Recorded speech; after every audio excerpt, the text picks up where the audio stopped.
All right. Good morning, folks. Good morning. Welcome. Welcome to the Maine Basketball Council 2021-22 State Interpretation Meeting.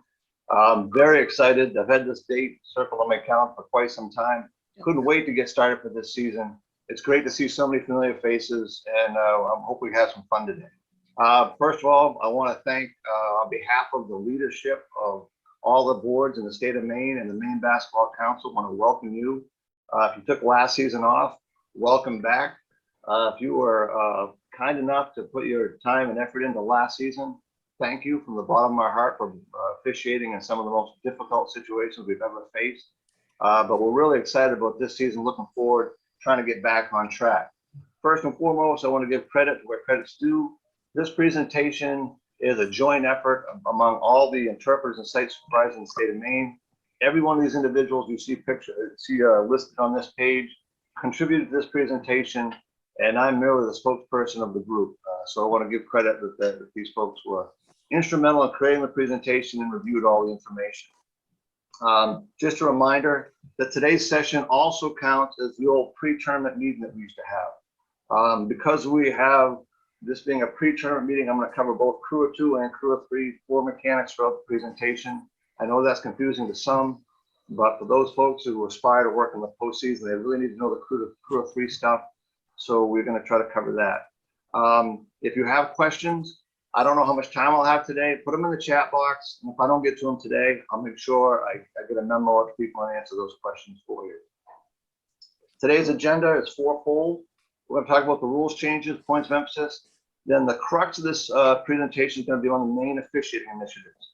This is where the Maine interpreters and site supervisors got together and really thought about what we need to do as far as improving officiating here in Maine. And that's really going to be the crux of the presentation. In the end, I'm going to turn things over to Mr. Fuller to talk about the NBA tournament a little bit. I'll share some important dates, and we'll get you on to your business meeting. I do want to apologize up front. This presentation might be a little more than an hour than I anticipated. Since we're getting back on track, last year we spent a lot of time talking about COVID guidelines. This year we're really trying to get back on track, and we feel like we have a lot to cover. Speaking of COVID guidelines, let's deal with the elephant in the room right up front. I know we're starting to get questions on this. As of right now, these 4 bullet points are what I know about state guidelines. Right now, there are no statewide guidelines coming from the Maine Principals Association as far as how basketball is going to be played, as far as COVID is concerned. Right now, based on the emails I've seen Mr. Benson write, it looks to me like they're going to let school districts and leagues decide how those environments are created as far as masking, whether they're going to be using shower facilities and those kind of things. It's going to be at the local control. As we get information in, as we learn more, we'll definitely share it with you. As of right now, there is no specific rules modifications for COVID. For example, we're going to start the game off with a jump ball. We're going to play under normal basketball rules. If that changes, we'll definitely share that to you. Keep in mind that if there are situations where we go to a school and masks are required, just get yourself mentally prepared that they're going to consider us as the ones who have to deal with the masks as far as the legality of the uniform rules. So let's just get mentally prepared that that's going to be the case. That was the case last year. So if we're in that environment, just be prepared to deal with that, and we'll go forward. This is the extent of my knowledge on that, and hopefully today we can focus more on basketball. And the basketball rules changes for this year are quite slight. Before I get to that, I want to just mention that we have a new rules editor. Ms. Lindsay Atkinson is taking over for Teresa Wynn at the national level. Just wanted to share that with you. Terrific young lady. I've had a chance to meet with her twice. Very engaging, very nice young lady. I think we're going to be well served with her at the helm. She's very open to suggestions, very good communicating, and I think we have a really good resource here. She wasn't an official. She comes to us from the coaching fraternity, but I think that's a real positive for us because I think she looks at IBO as someone that can help her with some of the history and where the interpretation's done in the past, and so on and so forth. But the reason I bring this up to you folks is anytime you have a change in leadership in this role, that could mean there's a change in interpretations on some things as we go. If we find out, and I've already heard of a few things that could be coming down the pipeline, if interpretation changes of things we've done in the past, I will definitely let you folks know. But we want to welcome her aboard. This year's rules changes are quite slight. Number one, this year, religious head coverings may be worn without state association approval. So we don't need to get involved with seeing if there's a note or anything along those lines. What we'd like to do is just make sure they're safe. If you see a religious head covering and you have some reason to believe there's some safety issue with that, then you can address and make sure there's no hard or abrasive materials, make sure it fits securely. What I would recommend you do is don't approach the player unless you have reason to believe there might be something unsafe. So if you see these religious head coverings, by all means, let's not make the player self-conscious about it. Let's only get involved if we think there's a safety issue. Now, if there's an issue with a religious head covering, after the game, what you should do is contact your interpreter. And then if there's some issue that we really need to get help on, we'll, as interpreters and site spread, we'll get together and contact the MPA and have them address the situation. So very slight now. I've been involved in IBO for 37 years. There's never been a year there hasn't been new rules on the test. I guarantee you there's something like this on the exam. So just know for religious headbands, religious head coverings, there's no state association need for a written note for that. Along those lines, we've also kind of reiterated within the rules changes that medical head coverings still need that letter of permission of the state association. There needs to be a legitimate physician's statement submitted to the MPA for a medical head covering to be worn. Now, the MPA has an outstanding procedure when this happens. They take the information, they get it back to the school, and there'll be a written note that they put right in the scorebook. So if there's any situation where there's a medical head covering, it should be right in that front cover of the scorebook. Now, one thing I like to do as far as the state is concerned, when we get wind of these things being approved, I like to let the local board know that this is approved. So we're not over there 18 times a year asking the coach or dealing with the kid every game. If we have an approval for one of these things, I hope to get that information out there so we can all know about it, see it, and not have to keep on interacting. We don't want to make players self-conscious for any of these things. So we're going to try to avoid that interaction as much as possible, and we'll share that information as needed. But keep that in mind. The last one, and hopefully people understand why this is a rules change. This is a signals change. Our signals are required by a rule. When you misapply a signal, you misapply a rule. This year, there's a change to the National Federation that IBO in turn followed. We decided to adopt the same thing. You'll see the picture on the right is the old extended arm with the clenched fist. That was the team control signal. Beginning this season, that signal is no longer in the manual, whether it be Federation manual or the IBO manual. So this year, if you have an illegal screen per se, in years past, we had a preliminary signal. If I had an illegal screen, I probably would signal block and then go to the team control signal. This year, everything's going to be like we had for player control in the past. We're going to stop the clock. We're going to step toward the offender, probably going to bird dog if needed. We're going to verbalize the color number of the offender, and then we're going to go straight to the player control, team control signal. Okay, so that covers both player and team control. We end the sequence by signaling direction, indicating the spot. So again, the big change in the process is no more preliminary signal. So it should be the same for all those fouls on the offense. Hopefully that makes sense. Those are the rules changes. Hopefully you guys can handle those. Let's go to the points of emphasis. Huge discussion this year on timeout administration. And quite frankly, I think it was well warranted.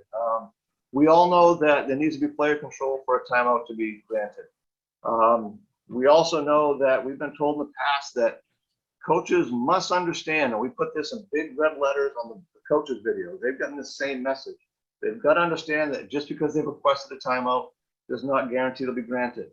For those of you who are married, you know you make a lot of requests to your spouse, and not all of them will get granted. I can feel that. So these coaches have to feel the same way. If they yell timeout, there is no expectations that we grant it if there's something going on the court that we need to deal with. One of the big part of the discussions is loose ball situations. This is where we feel like on a national level, we're doing a poor job. So I'm going to go through this with you real quick. The committee is concerned that officials are granting timeouts while the ball is loose and not in player control. Over the years, a philosophy has developed that teaches officials to grant loose ball timeouts quickly to avoid rough play. Okay?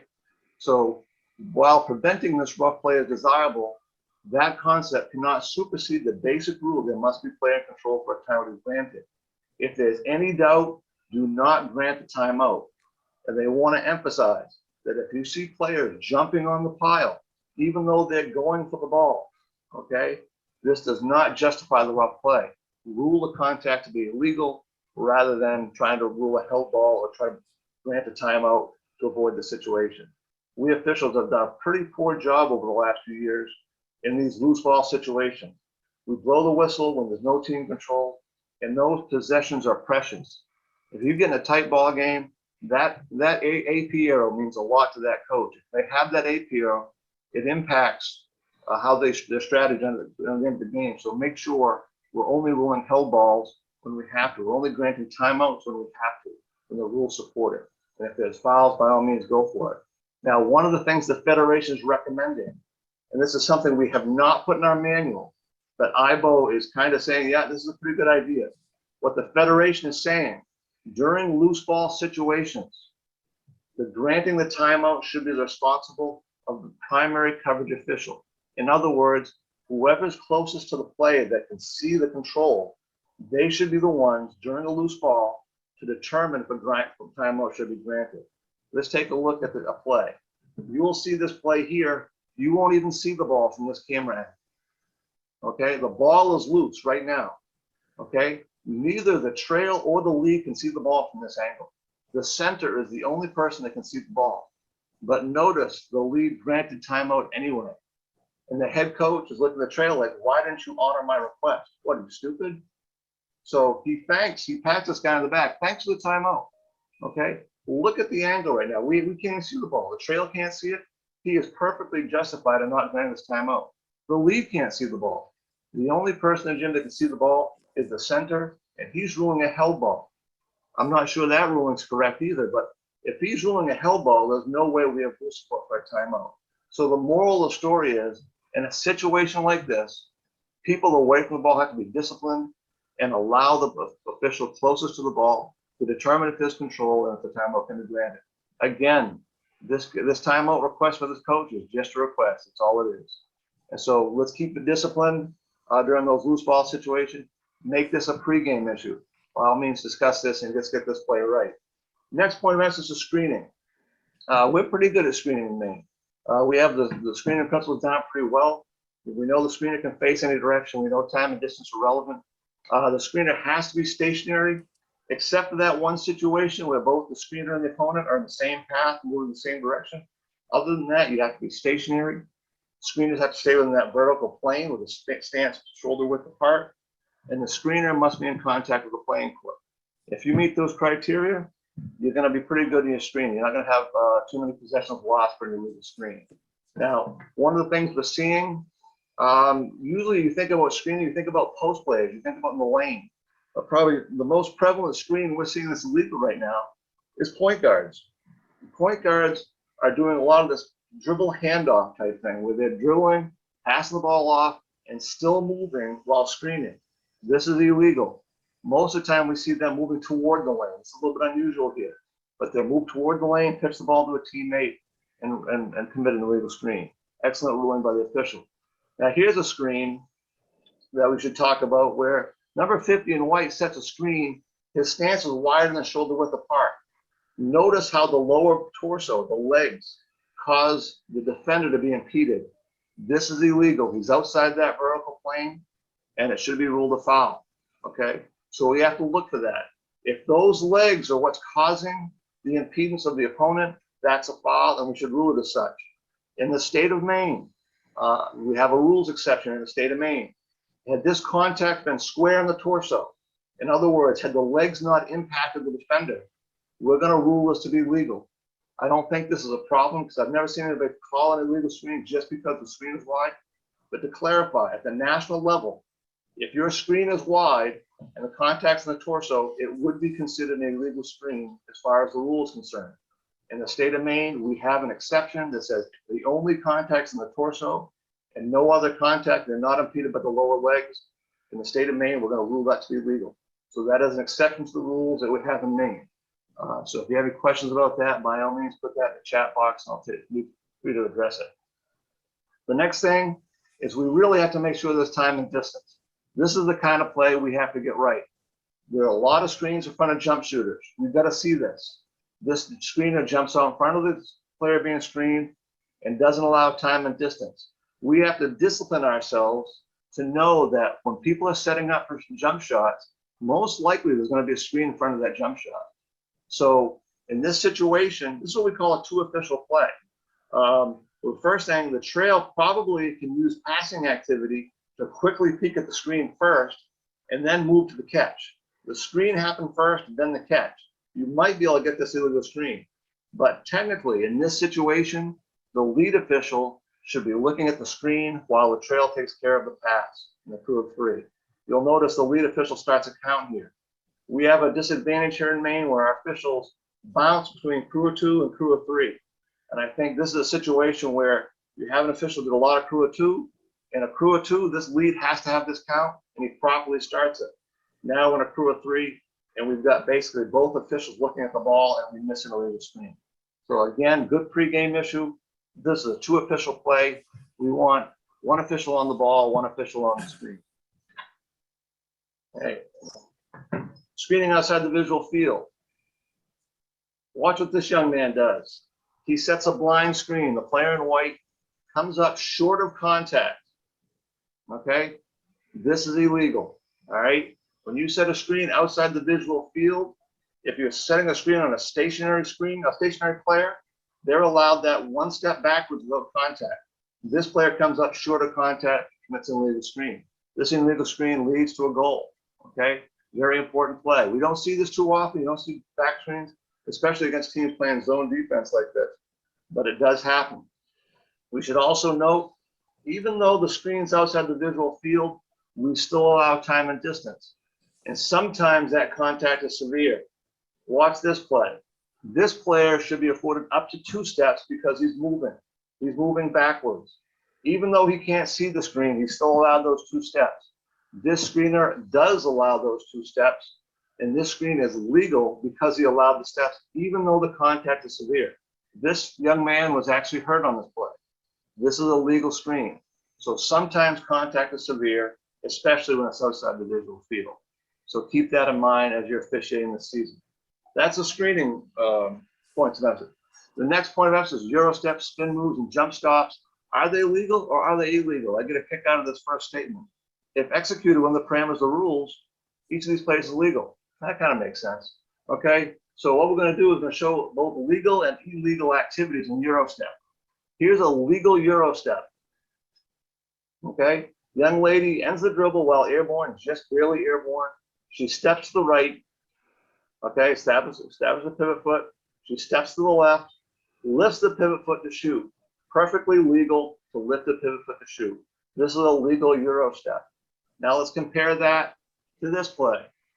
This young man tries to go around a defender as well, but he doesn't execute it as properly as the first person does. He ends the dribble on the right foot, moves around the defender by stepping the left foot, and then places the pivot foot back to the floor before trying for goal. So you got the pivot foot, step of the other foot, and that pivot foot comes back to the floor. This is illegal. So those Euro steps, they can be done legally and they can be done illegally. Understand the difference. Look for that pivot foot.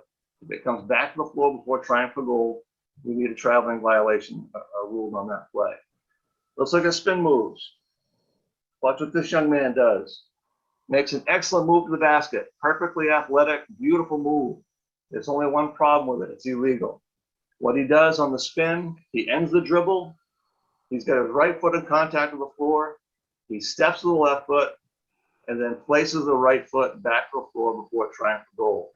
We have an outstanding ruling by Mr. Nealon on this play. Very good ruling. We need more of this. We have to understand that this play is sometimes directed to be legal at other levels of play. In the NBA, this is a legal move. In the NCAA, they actually are discouraging officials from getting involved in this kind of play. So just because we see it on TV does not make it legal at our level. That's one of the biggest problems we have in our game, is sometimes that corrupts what we're doing.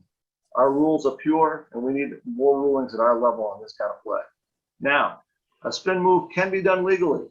I've shown you this clip before. This is a legal move. This young man establishes the left foot as a pivot foot and then lifts that pivot foot to try for goal. Again, perfectly legal to lift the pivot foot to try for goal. He happens to miss the layup, but the move in itself is legal and well ruled by that crew. They saw that and ruled it to be legal. Nice work. Okay. The last point of emphasis in the traveling realm is the jump stop. This young man executes a legal jump stop, ends the dribble on the left foot, jumps and lands on 2 feet simultaneously. Perfectly legal play. Left foot, then to both feet. That's a legal jump stop. That's what it looks like. Now, there are some problems with the jump stop in this realm. Here's something that would be considered illegal. This player also ends a dribble on one foot, but doesn't land simultaneously. There's no rule support from going to left foot to left foot. So once he goes from left foot to left foot, he's committed a violation because he did not land simultaneously. Got the left foot, now it's left foot then right. It doesn't matter if it's left to right or right to left. You don't land simultaneously and you're still in control of the ball. You've committed a traveling violation. The other problem is sometimes there's illegal activity after a jump stop's completed. Here's a situation where this young man commits a legal jump stop. They land simultaneously on 2, then steps. That's a traveling violation. This is an important one. This almost always happens in the middle of the lane before a try for goal or a pass for a high percentage shot. This is a very important play for us to get. Got the center official here with a great look at it, but we don't quite capture this play. This is 1 step, 2 simultaneously, then that little step. That's illegal, and that's something we need to address. Next point of emphasis is unsporting conduct. The Rules Committee, basically has observed what's gone on the last couple of years in our society, and we have a lot of really angry, agitated people in our society these days. And they are very concerned about what athletics are going to look like and what basketball is going to look like this year. So they want to emphasize unsporting conduct. This young lady here is yelling, "Hey ref, you." I'm sure she's probably not saying you are a fine human being. Thank you for officiating my kid's game. So we want to make sure that we have a plan in place to deal with spectator behavior. That National Federation wants to make it very clear that game management needs to pay attention to these spectators. This is a game management issue. But you'll notice the last bullet point down there. When game management fails to address the spectator behavior, officials should remind game management to hold spectators accountable. So we need to get them involved. We as officials should not directly address fans directly. We should get game management. And if you know our rules, if there's no athletic administrator around to deal with it, the next course of action is the head coach. Okay, we should get them involved whenever possible. Hopefully there's law enforcement there or security and things like that. But the committee is very concerned about conduct by players, bench personnel, coaches, officials, and spectators. That's pretty interesting that they're worried about officials' behavior as well. We officials should not tolerate inappropriate conduct. The team huddle is not a safe haven with bad language. If they're in their huddle and they're using foul language, that is a penalty. Players who are letting off steam using profanity, that is a penalty. And they want to make it perfectly clear that we officials are not exempt from sporting conduct, especially in the age of social media. We should not be commenting on players, coaches, teams, schools, anything. I was online this summer, happened to notice that a head coach was being honored, an active head coach in our state was being honored for some milestone victory. And as I read the article, I looked at the comments and I saw officials in our state sending notes to them saying, "Congratulations, you're a joy to work for," that kind of thing. We really want to avoid that kind of thing. We officials should be above that. Make sure we're not making comments about schools, teams, players, coaches, anything. So try to stay out of that as best you can. Once you become an official, you realize how important your role is. You kind of have to be above all of those kind of things to make sure we maintain our impartiality. It's a very important message. Lastly, and something that's really important to me is point of emphasis is officiating procedures and signals.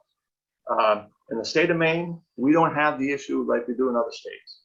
They put this in pretty much because just about every other state in the nation, I've watched basketball in 45 of the 50 states, and Maine is in the top 3 or 4 in the country as far as their signal. We're very lucky that way. So for those of you who don't have really good signals package, work on it. This is the season to incorporate that. but most of our people, especially our high-level officials, do a great job of this, but it is a point of emphasis this year. Now, we want to emphasize that proper cytophile violation procedures. We talked about that a while ago. We've got other rules changed. Make sure you have a good cyto violation package. You want to be calm, unhurried, communicate effectively, and then get where you need to be to communicate.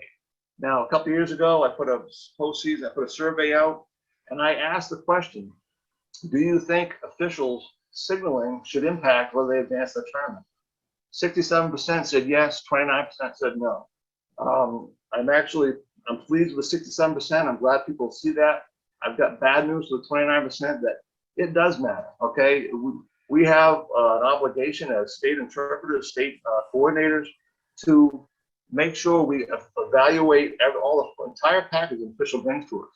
When a site supervisor puts a person on the court, they're endorsing that person. So signals is part of that. So make sure you keep that in mind. Now, if you're going to stay at a hotel, you're new to a town, which of these motels do you want to stay at? You want to stay at the one on the left or the one on the right? It's amazing how much the signage of a business impacts your thoughts about that business. Which one of these businesses would be most likely to have bed bugs? I bet if we did a survey, I bet most people put on the left, right?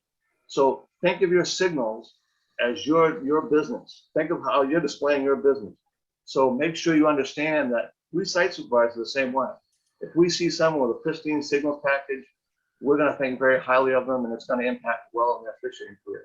That's not the only thing, okay? People, there's a misconception out there that we assign those games based on. The number one thing we do on a basketball court is make accurate rulings. Okay, that's number one. To be a good basketball official, you have to make accurate rulings. But if you check all the boxes and you're doing a good job working the court and doing all these things, and you have a good signals package, that's only going to help you go further. If you have that poor signals package, it's going to be a barrier. So signals are an indication of professionalism, and signals are a choice. Be accountable for your choices. If you show up the quarterfinals of a tournament and you're using your own signals or using poor signals, don't ask the site supervisor to make an exception to you. Raise your game and come up to our standards. So develop good habits. You have all season. If you know you have a bad signal, okay, fix it, okay? You have all season to fix it. Don't show up to the quarterfinals with bad signals. Make sure you get that right. And that should be the standard all season long. Get in good habits. Don't let poor signaling be a barrier to advancement. Now let's talk about the Maine officiating initiatives. These come straight from the interpreters and site supervisors. These are the things they came up with for primary goals for the season. We've got 3 goals. 1, to reduce errors of commission. We officials make 2 kinds of errors. Some errors of omission, some errors of commission. The errors of omission, there's a file out there, and I don't blow the whistle, I don't get it done.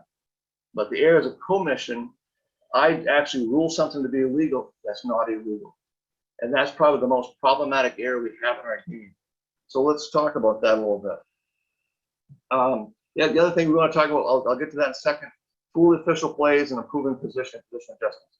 Here's the #1 error we want to try to address in our game this year. Traveling at the start of a dribble. We watch a lot of tournament games. I know my brother watched over 100 games last year online. He's watched a ton of tournament games. This is something he's brought up on numerous occasions. I watched a lot of games. There's a very high percentage of traveling that we rule at the start of the dribble that's actually legal. We can't guess at these situations. This official here has a tough angle on this play and may not have a good enough angle to make this ruling, okay? If we're not sure, don't blow the whistle, okay? If you have to go to the videotape after the game and slow it down to half speed, you don't have enough evidence to rule a traveling violation. The reason this is important, if we have an error of omission here, we don't negate the defender's ability to play defense. We don't negate the coach's ability to coach and defend, okay? If we make an error of commission and call something that's illegal that isn't, we've severely impacted the outcome of that game. So keep in mind, if we're gonna make a mistake, be 100% sure. Every possession is precious. For an official to take away a possession from a team, we have to be 100% sure of violation. If you're not 100% sure, you've got to allow play to continue. So be sure before you blow that whistle. Next thing is this an illegal dribble? This is a double dribble rule in this play. Did this player commit a double dribble? I've seen a lot of games over the last 2 years, a lot of games on video, and I would venture a guess that 50% of the double dribbles we've ruled were actually legal dribbles. We have to understand what constitutes a dribble. Dribbling is an intentional act. There are 3 ingredients to a dribble.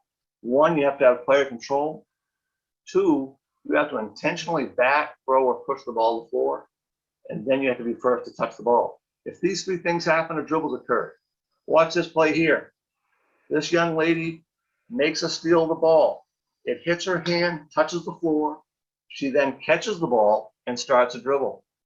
This is a legal play. If you don't rule that deflection appropriately, there are people who rule this a double dribble inappropriately. Keep in mind, our kids aren't the biggest players in the country. I met Adrian Dantley a couple years ago. Adrian Dantley is an NBA player, played for the Pistons and Dallas Mavericks. He's now an official for Board 12 in DC, and I met him at a clinic. I went to shake his hand, and his hand went halfway up my arm. Adrian Dantley could catch a basketball and direct the floor and be in control. Okay, he had those kind of hands. Julius Erving could do that. Our kids can't. So what you want to do in these situations is understand a deflection is an attempt to gain control. Okay, we're trying to get step 1 of a dribble. You're trying to gain control. So what happens is that first touch, all that is an attempt to gain control. The second touch, oftentimes, like the play we just saw, this is when control starts. Now, this could be continuing the dribble, or it could be a catch and throw. Either way, the second touch is when the dribble starts, and if they end up being the first to touch, now they've completed the dribble. If you can understand this concept, you're going to get these plays right more often. Understand the first touch often is an attempt to gain control. I have seen plays where there's 2 or 3 touches trying to gain control. If you see a player batting the ball and they're trying to grab it, then they finally get 2 hands on it, rule control when they get the 2 hands, then the control when they start to dribble. Try to make sure you understand that so we don't have those mistakes. Held ball situations. Talk a little bit about this in the timeout situation. Loose ball. At no time was this ball ever held by 2 opponents. At no time. Yeah, what did we come up with a ruling? Did this lead official have a good angle on this play? Did this lead official actually see a held ball, or did he have anxiety about the loose ball? We might have had a foul here. And it probably might have been a better rule to have a foul right here. This kid might have got pushed, who knows? I definitely know it wasn't a held ball. We've got to do a better job at this. Make sure you don't feel that anxiety and rule appropriately.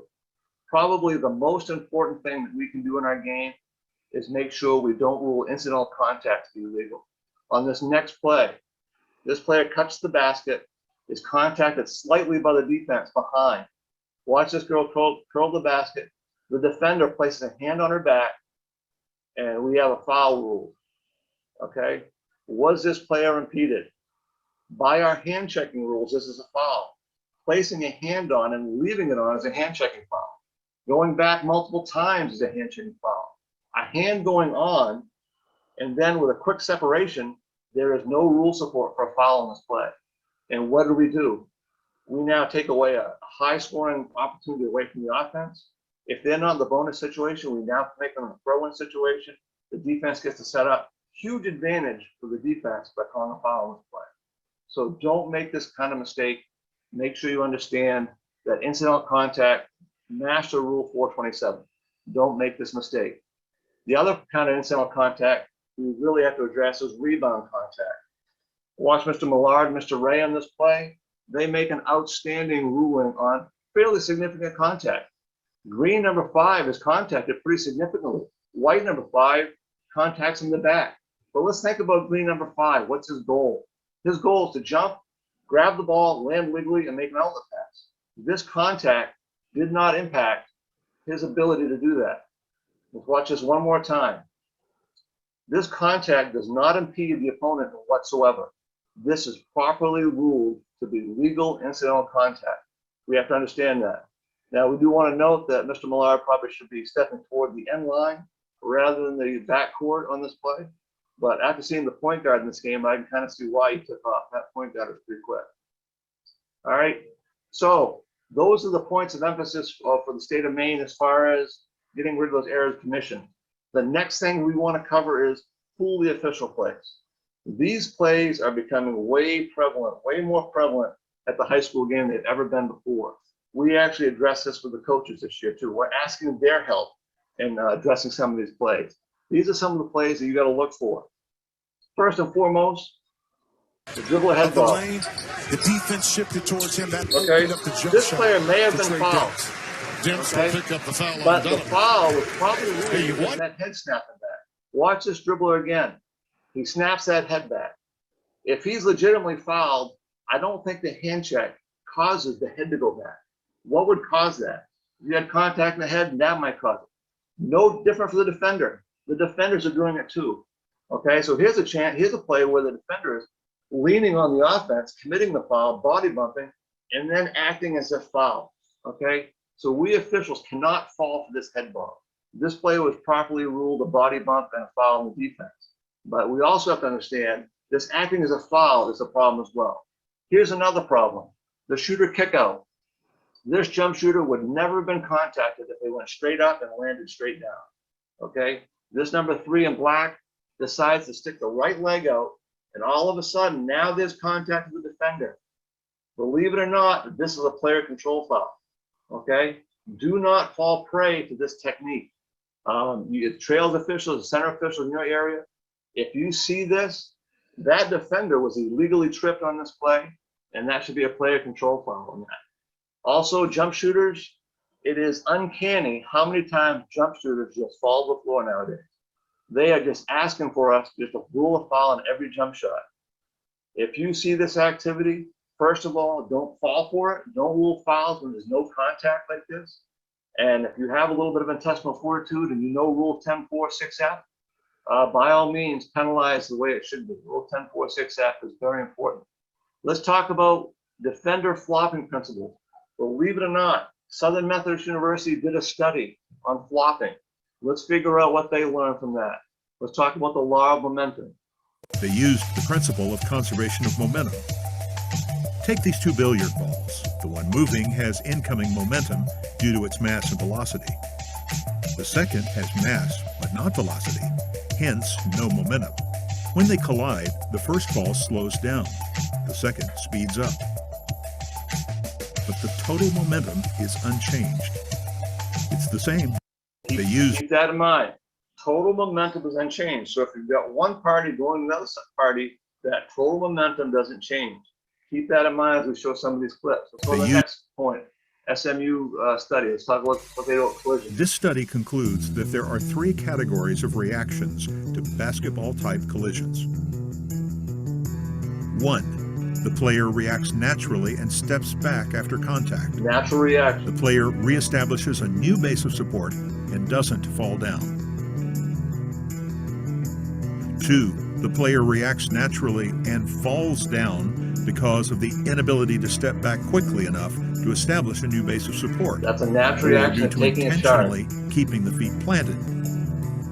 And 3. The player reacts unnaturally, exaggerates the effect of the collision, and adds excessive motion after the impact.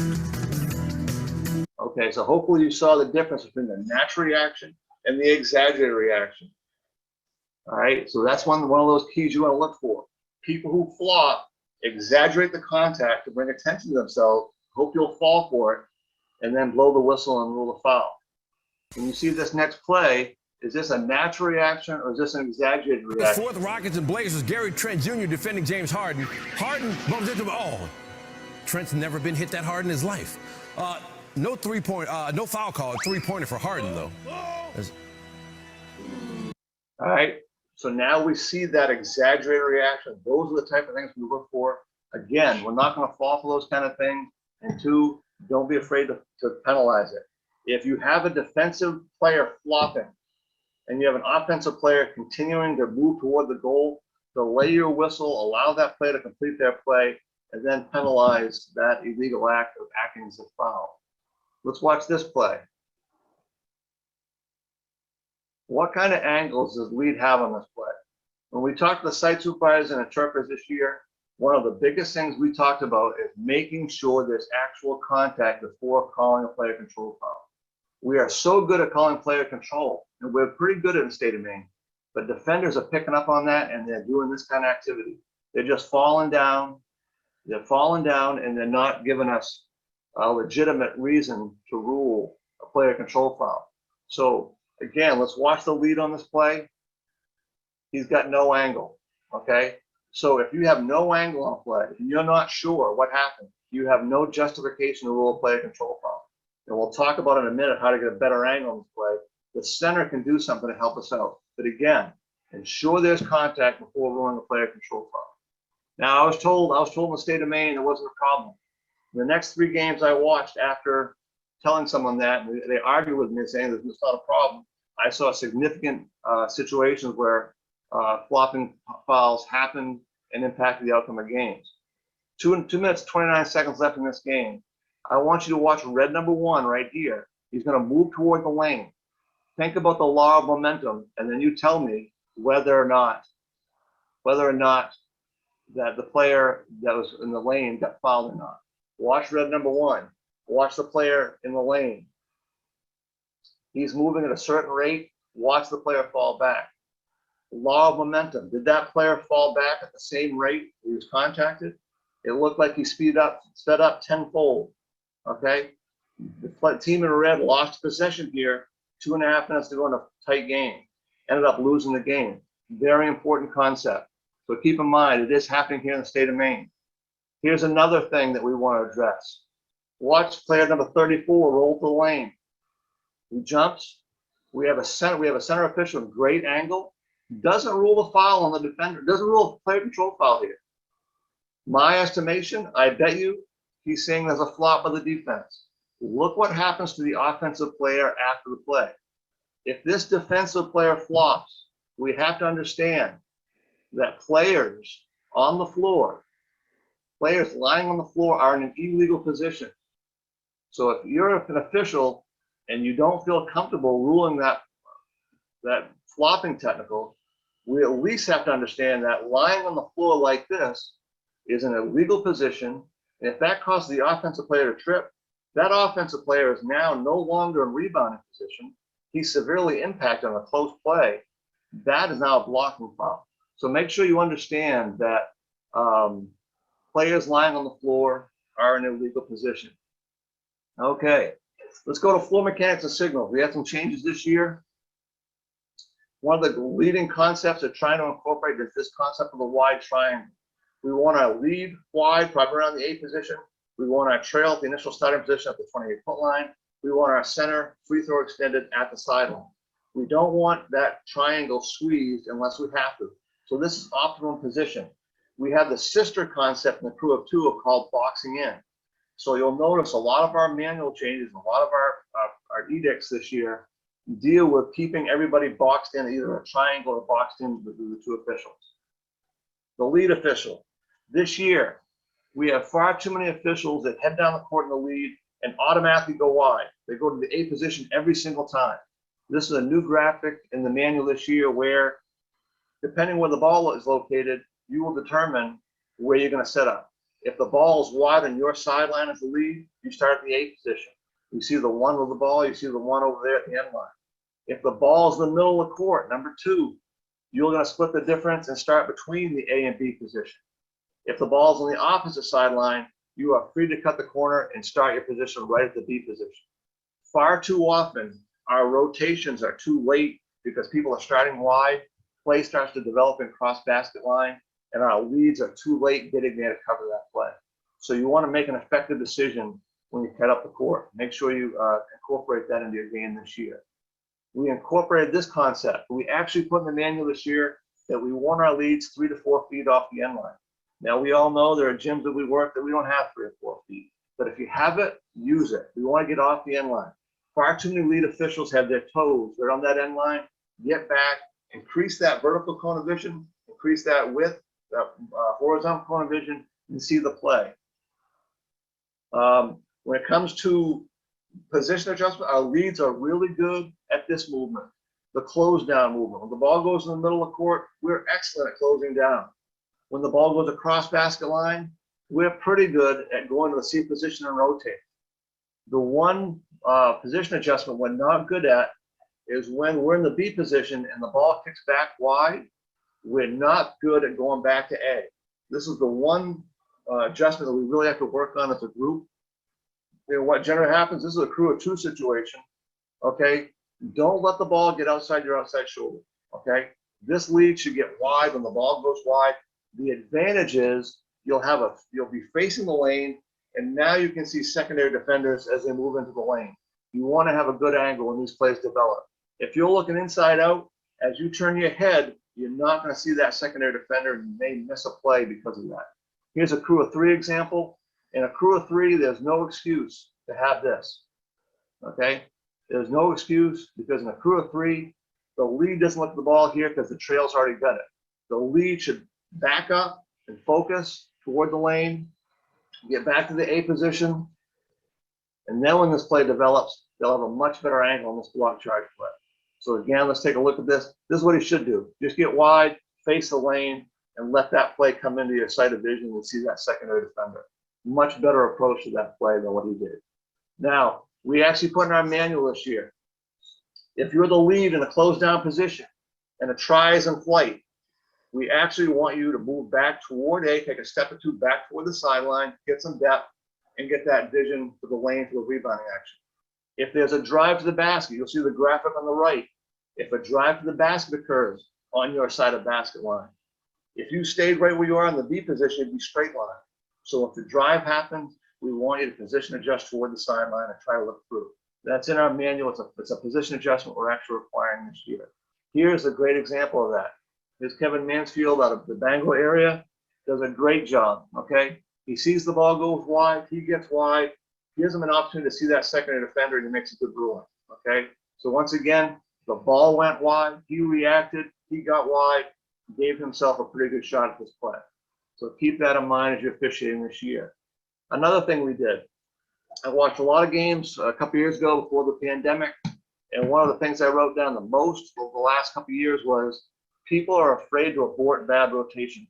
So we put this in the manual this year. We actually gave guidelines, okay, what a completed rotation is and when you should abort. This young lady is starting across the lane. She's in the close down position. The ball reverses, she starts to rotate. And then this young lady attempts to try for goal. If you don't get to that opposite lane line, when the ball's in the air, you want to go back to where you came from. If you don't complete the rotation before the ball's in the air, go back to your side of the lane so we can officiate. At this point in time, both the center and trail are going to start focusing on their areas, right? One's got shooter, one's got the flight of the ball. They're not going to see the lead. But we ought to be confident that if this try happens, we know where that lead's going to be. So keep that in mind. If you don't get past there, you have to abort and go back. The same is true if the ball reverses. I bet I wrote down 100 times a couple years ago, an official would come across the lane, the ball would reverse. Next thing you know, the lead would complete a bad rotation and put us in a bad situation. Don't be afraid to abort. If you go across, it happens to all of us. It's nothing, no big deal. I start across, the guy makes a skip pass, and like that. Just go back where you came and abort that bad rotation. All right, the trail official. Trail in transition. Crew of two, you'll notice we keep 1 or 2 steps behind. For the last couple of years, I've been preaching beat the ball to the division line. Because of that wide triangle philosophy we're bringing in, we're now saying, all right, trail, it's okay to be 1 or 2 steps behind, but keep pace with the ball. Crew of 2, get towards basket line, get over there. Crew of 3, you'll see same thing, you can be further toward the sideline. The reason being we have a center official that can help support there. So you don't need to be as far over, but basically 1 or 2 steps behind, keeping pace. Crew of 2, crew of 3, if the ball's on your side of basket line, use that sideline, advance, keep pace with the ball, and keep the play in front of you as you advance the front court. One of the things I look for when I evaluate, when I go watch officials, is do they keep pace? Do they hustle as trail in transition? Here's a textbook example of what we want to see. Mr. Rodriguez at a board 150, you'll see a rebound. When the rebound happens, he's 19 feet away. A little software I have now. He kept pace. He kept that 16 to 18 foot pace. He got into the front court. past his sideline, guess what? He was straight line. He made a great position adjustment under. Doesn't take a whole lot of effort to do this. This is not a full out sprint. This is a slow to moderate transition. You stay connected to that. You hustle into the front court. You get to that initial starting position, and you're not afraid to adjust under the matchup. Textbook way to handle the trail and transition. What we want to see out of people. All right, this year we are actually putting this in the manual. The area between the 28-foot mark and the division line, we want off the charts. We don't want it used if the ball is below free throw line extended in both crew of 2, crew of 3. Okay, stay out of that. What we call it, no man's land, penalty box, red zone, whatever you want to call it. Stay out of that area if the ball's below free throw line. Get active, get engaged. By all means, don't bail out on shots, step down on shots, and be engaged for rebounding activity. We want you engaged. Don't be afraid about getting beat. Okay, do not be afraid about getting beat. Don't get beat on 25 jump shots tonight because you're afraid of that 1 or 2 fast breaks. Get under those matchups like we just saw Pedro do. Get under those matchups, get an angle, and be ready for those possessions. Crew of 2, that doesn't mean we don't want you working the arc. We definitely want you working the arc. Do that, but once the ball goes out of your primary coverage area on the right, we want you to wrap back, get back to the initial starting position, and be ready to officiate. So we don't want to imply that that area doesn't mean you can't work the arc. Crew of 2, still work the arc. But once the ball goes below free throw line extended, get back to that initial starting position and officiate. The trail, a crew of 3, we want to emphasize, should be sideline oriented. We don't want trails in crew of 3 stepping onto the court unless they absolutely have to. If you got an angle, there is no benefit. If you look at the picture on the left, you look at the picture on the right, there is no benefit for that trail to step on the court. Far too often, our trails in a crew of 3 are stepping on the court, and then they're getting hung up when the ball reverses their straight line. So we want you to see that yellow column there. That's where we want you making position adjustments. We only want you stepping on the court if your view is obstructed and you have to do that to get an angle. All right, so a crew of 3, we don't want this. So you'll see a play here, crew of 3. And a crew of 2, we might work the arc here. Crew of 3, just move back. This would be justification to move into the penalty box, okay? If you have to slide up the sideline to get around that matchup in front of you, by all means do so, but stay sideline oriented. The reason being is if that ball reverses, this is what we want to see. If that ball reverses, now you can get under and get there. We don't want you straight line behind these matchups. So if you use that sideline for your position adjustments, you'll be a lot better off. If the play happens where the kid drives to the basket, you're in a good position. If they feed it in the low post, you're going to be in a good position. If you're behind the matchup above the 28-foot mark, you're not going to be in a good position for those plays. So we want to avoid having to wrap back all the way around like this. So keep that in mind as you officiate. Trail and center officials, we want you getting under. We just saw Pedro do that a minute ago. Outstanding job. Let's watch the center on this play. I believe this is Mo Morin. The ball comes his way. Okay, he straight line, makes an excellent position adjustment, and gets under the matchup. Exactly what we want to see. Now, one thing I'd like to comment on, that doesn't mean you have to square your shoulders to the matchup. He actually squares a little bit. You can stay parallel to the sideline and get under this matchup and keep your horizontal cone of vision toward the lane so you can see potential players coming toward that matchup. But again, very subtle, 1 or 2 steps, it's all it takes. Don't accept that straight line position. Make this position adjustment like he did. Excellent job on this play. All right. One other play we want to talk about, the crossover step. Okay. As you look on the play on the left, this is a crew of 2 example. If a trail is watching a play to the basket on their side of basket line, if they step down with the play, they often straight line themselves on that play to the basket. What we want to do instead, when you see these plays drive to the basket, step in the opposite direction and out onto the court, and you can actually see through the offense and defense of a lot of these plays. Same thing in a crew of 3. This might be a center or trail. Rather than step the same direction, step the opposite direction, 1 or 2 steps out on the court, and you might find yourself on an angle. We looked at this play earlier. We saw the lead with a terrible angle on this play. How do we do a better job? Okay, terrible angle. The center has the same angle. What if they did this instead? What if they did that crossover step? Now they're looking through the play. They have a much better angle to assess this play. That's called the crossover step. Incorporate that into your game this season. I think you might find yourself better off on a lot of these plays.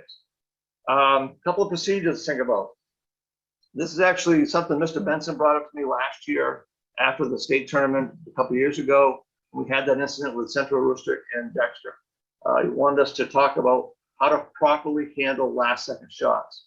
In a crew of three, we know the player, the official opposite the scorer's table, is responsible for the last-second try. In this situation on the left, that would be the center. The center is opposite the table, that would be theirs. In some cases, it's the trail, okay? So keep in mind who's responsible for that try. A crew of three, it's always the trail. We have something in our manual that says you have to be in the same half of the court as the try. In the state of Maine, we ignore that. That's fully covered in the Maine Procedures Manual. In the state of Maine, the trail is responsible for last second try. Now, if we have those situations where we have a quick steal and maybe the lead can see the last second try and the trail's not sure, the trail is still responsible. If they have to go to the lead to get help, by all means do so. But the lead under no circumstances should signal that goal, good or bad, until they've handled it with the trail. The trail is responsible for that play. All right. We recommend that late in the game, late in the quarter, that if you're responsible, you place your hand on your chest. This is mostly a dead ball activity. If we have time, we let people know, hey, I've got it. I got the last second shot. By rule, we know the quarter or period ends when those LED lights shine or when the horn sounds. If there's a gym with an LED light, that's the official. Okay? If there is no LED light, that's the horn. Okay? Officials should only sound the whistle to signify the end of a quarter or period when ruling a try was not released prior to the end of the signal. There was a famous play in a state championship game in another state where the try was well off in time, and this official was in the habit of blowing the whistle at the end of the game, and he blew the whistle. The ball falls off the ring. Guess what? Everybody in the gym thought. He thought he had a foul. So they're jumping up and down thinking they're going to have free throws, and he's like, oh, no, I'm just kidding. This is just the end of the game. So we discourage you blowing the whistle at the end of a quarter unless you're saying this try in flight is not going to count. That's the only situation we recommend that. Something we put in the manual this year. Every once in a while, especially in a crew of three, I might have a three-point goal attempt. Okay, I might be the center official, table side. I've got a three-point goal. Okay, the time's running down. The trail in that situation is responsible for the last second shot. Okay, I'm responsible for three-point attempt, but I'm not responsible for good or bad as far as the counting or canceling this goal. If that ball goes in, we put this in the manual. I am not to signal a three-point goal until I verify with the official responsible for the last second shot that the goal should count. Okay, very important. We've had situations where this can get confusing, like, yeah, it's three-pointer, but it's too late. So we don't want to signal a good goal unless we're positive the goal should count. So centers and trails got to make this. You got to communicate this and make sure we get this right at the end of the games. Now, one thing with the state of Maine we want to address because of the situation a couple years ago, we want to make sure that if you're the referee on a game, that you verify that you see an actual signal displayed at the end of the game. We had Central Rooster and Dexter a couple years ago, and there was never a signal given. We can't have that. So the referee in that situation very appropriately didn't want to sign autographs after a tough game. She was really concerned about getting the crew off the court, and she left the court. But we never saw that signal. So we're saying, all right, make sure you see it. If you don't see a signal, if you're the referee and you haven't seen a final signal and it's not your ruling, get the crew together and say, was it good or was it not good? And make sure that we communicate that ruling. If no signal has been displayed, get that conference, make sure the ruling. And lastly, and most importantly, when it comes time after a decision is made, leave the court together. In that situation a couple years ago, we had one official stay on the court for a couple of minutes while the other two in the locker room. Really not safe, not something we encourage. We want our crew to leave the court together. So make sure we understand this one little minor exception we're doing in the state of Maine this year. And with that, I'd like to turn things over to Mr. Fuller, talk a little bit about the state tournament. Barry, are you available?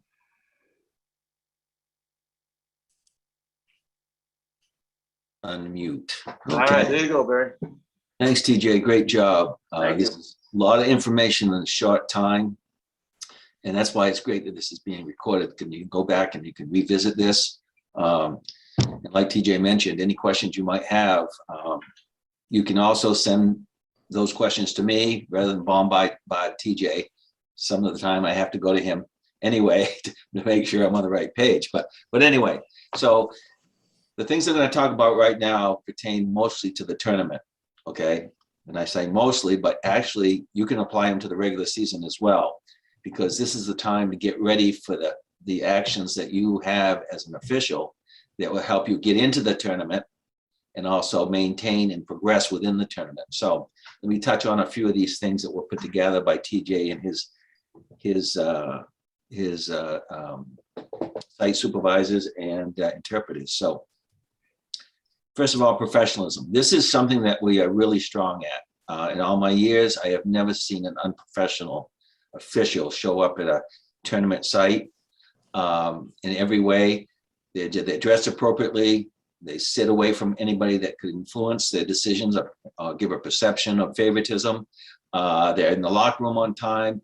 It's just an outstanding performance. And so I think we're all up to speed with that. But what I would ask you to do is continue or practice that throughout the season.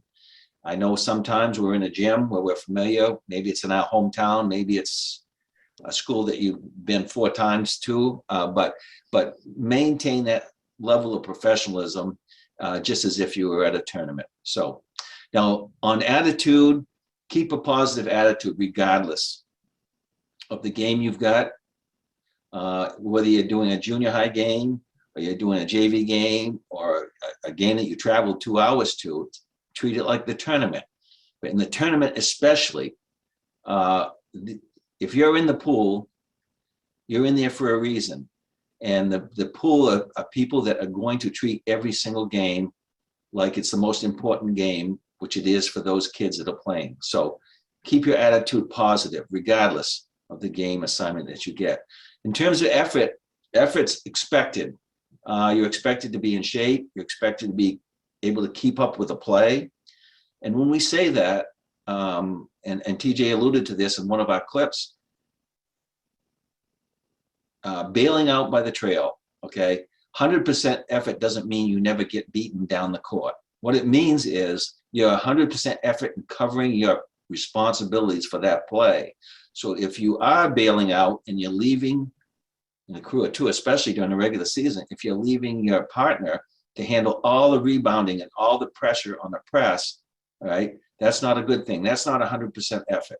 So accept the fact that you're going to get beaten from time to time, even a crew of 3, and just stay and referee what's happening now in the front court, because why give up that opportunity to rule in the front court when the transition may be a slowdown? So anyway, 100% effort, work to adjust your positions, just like we saw on those slides. So communication, very important. And I'll start with this, regular season, contact your partners, but during the tournament, it's very important to confirm with your partners. The referee is given for that assignment, is given the responsibility to make communication. But even before that, communication has to do with availability, up to date on a daily basis, accepting an assignment. And we've had situations where we've waited 2 days for someone to accept an assignment at the tournament. And there's no excuse for that. You're in the pool because you want to be in the pool and you deserve the right to be there. But if you're waiting for a college game, maybe I'll get a college game, that's not acceptable. Just decline the assignment for the high school tournament. We'll find somebody else that really wants to be there. But don't keep us hanging, because unlike the regular season, your assigner may have a week to respond or to make a change. At the tournament time, we have like 1 day to make a change. So we need you to accept those assignments within 24 hours. The other piece about communication is on the floor. So many officials are not making eye contact when they blow the whistle. It's expected, okay? And that's one of the reasons we sometimes get conflicting rulings. We get 2 fists in the air and we don't make eye contact, and we start giving, signals that may be block, charge, or whatever. And it's really an embarrassing situation. So making eye contact, keeping your fist in the air, and then getting together if you have to, but that shouldn't happen too often. So PCA coverage, very important. Ball watching, it's still a problem. Even for some of our seasoned veterans, watching the ball as it travels around the perimeter. watching the ball as it goes across your PCA into the C's area. We just can't have that. I mean, if you don't have anything to do, as TJ mentioned, in your primary coverage area, expand your field of vision. But it's not the ball you should be concerned about. It's like illegal screens, secondary defenders. Those are the kind of things that we really need you to work on. Okay. It was mentioned in the points of emphasis, but rule enforcement when it comes to behavior, very important. And I think TJ mentioned, intestinal fortitude. It takes that.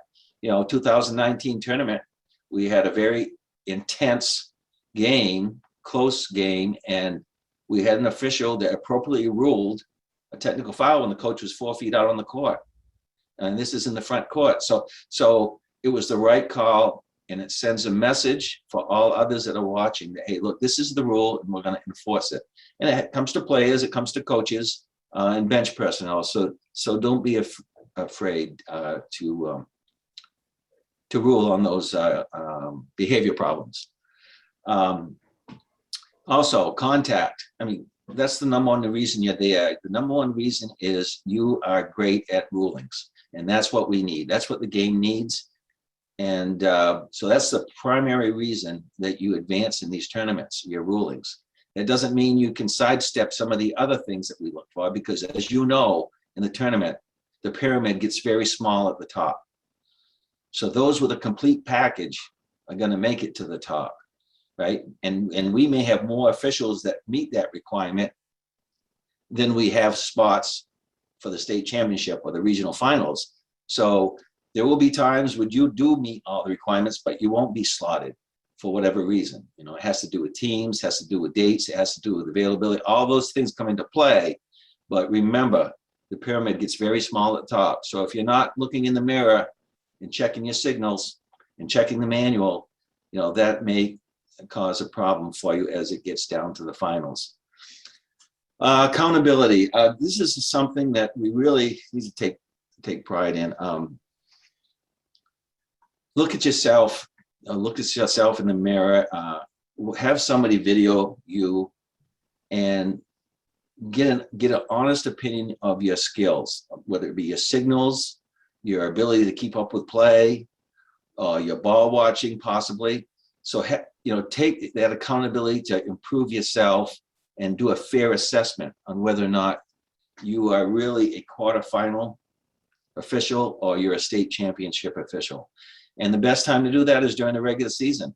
And I know most of our games are Crew of 2, but a lot of those things apply to Crew of 3 as well.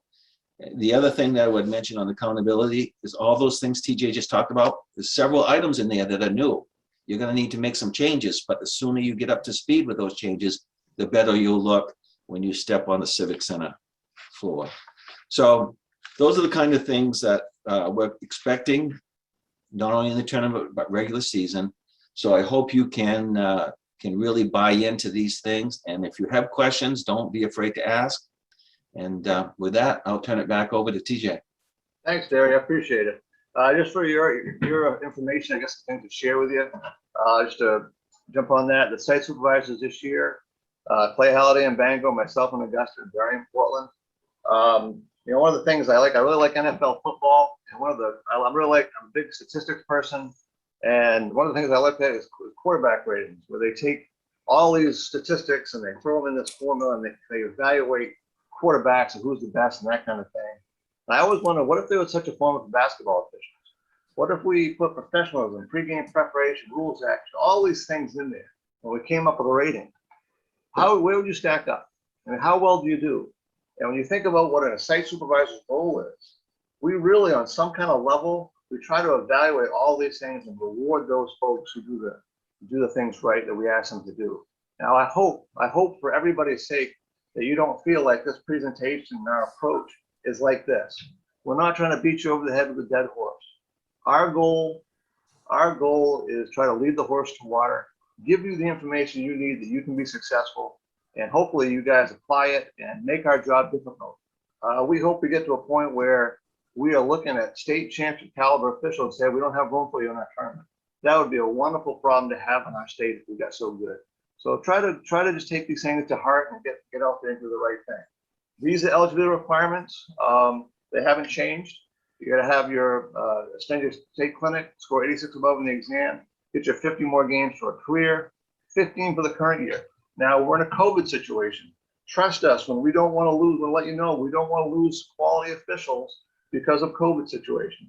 And I'll verify this with Mr. Benson and Mr. Byrne with the NPA, but what we'd like to do is if you have games canceled because of COVID, we'd like to count those as part of your 15 games.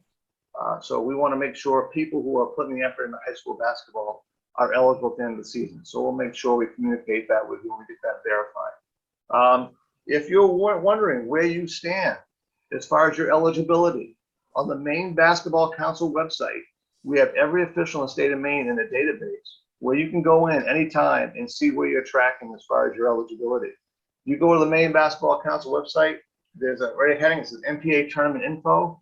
You can click this drop-down list right there, find your email address. You click on your email address and you will receive this report. It'll give your primary board, your name, your email address, whether you're active or inactive, and whether you're eligible or not. Right now, the only parameter right now is the 50 games. Like I was TJ Halliday, I got my 50 games in, so technically I'm eligible. And as things go on, like today, after today, if you meet the state clinic, that's going to turn yes, you're going to stay eligible. If you don't attend, that column of the eligibility will turn non-eligible. So we'll track these parameters as we go. And you will notice that if any of those 4 items aren't met, that eligibility will turn to non-eligible. So at any time during the course of the season, you want to know where you're tracking, you can do that. One of my big things in officiating in the state of Maine, I want you to be accountable for your experience in the state of Maine. So I want you to have that information. If there's something that's incorrect, if I've got you marked down as missing the state clinic, let us know and we'll try to take care of it. The other 2 things, this summer we put a survey out. I asked a couple of questions. Do you aspire for the tournament? And do you want to be observed? You answer yes or no to that, that's going to help us direct our activities.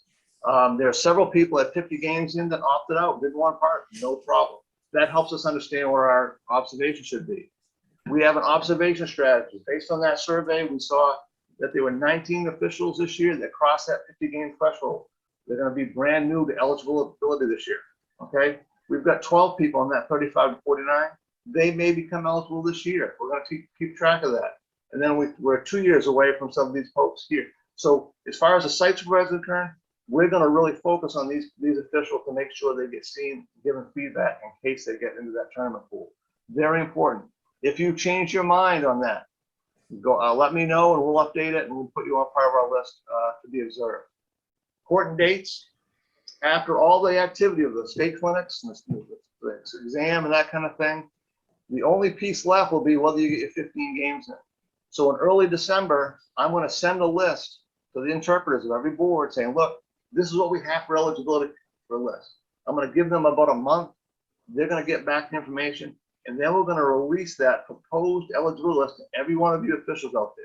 You're going to see a list of this is who we're projecting as being eligible. That's your opportunity to say, hey, wait a minute, I should be on that list. We're going to give you that power probably around January 3rd.